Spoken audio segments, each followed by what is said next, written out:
think we've spied them, folks. Here it is on the urban homestead. Yes, there he is. It's the elusive Gooch. Gus, what are you doing? Gooch. Goochie. Look at you. Little man. Just standing there.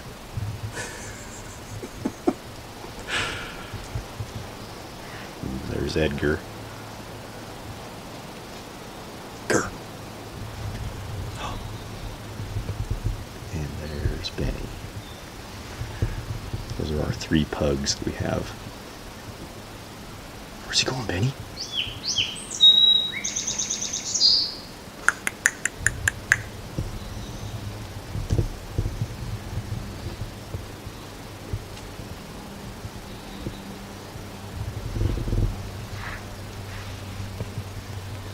Look at you two. Get this lens cap out of the way.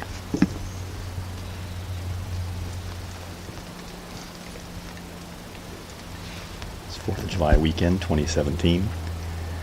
Just thought I'd do a little impromptu video footage, show around the yard. Sitting out here drinking my kombucha.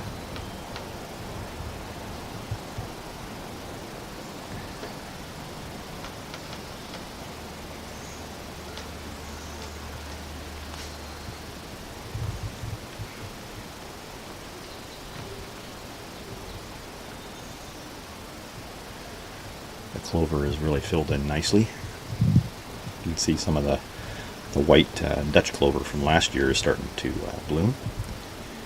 And then some of the red mammoth clover that came back from last year is blooming.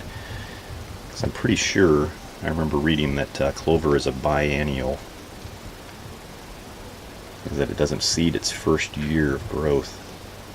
Certain clovers, like the mammoth clovers, I think that's what it was. I think the white Dutch clover are the small little white clovers that you see in people's lawns that they always want to eradicate for some reason. Which I have to admit, in the past, back when in the 90s, when I was in my youth, I used to dump the petrochemical garbage all over my yard just to keep it looking like the Joneses. But since I've learned about permaculture and regenerative agriculture, I no longer believe in those practices. And I use natural mechanisms to keep down pests. And I look at having weeds now as basically telling me there's something deficient in my soil. And I use that to help correct the situation. So instead of dumping chemicals, you use your weeds to tell what's wrong with your soil, because, what better way of having a soil test is having something come up and show up in your yard and tell you, hey, you're deficient on nitrogen, your soil's compacted, whatever. Anyway, here's some more footage of the backyard. Here's some of our pugs up on our deck here. Here's some tomatoes I picked from our indoor greenhouse, the little grow tent that I run. Those are indigo rose tomatoes. I'll be putting those in my breakfast this morning. I have some scrambled eggs with a sliced up tomato on top, a little bit of Parmesan cheese. That should be pretty good. All right. Well, this is Brian from pnbhomesteading.com. I'll talk to you guys later. Bye.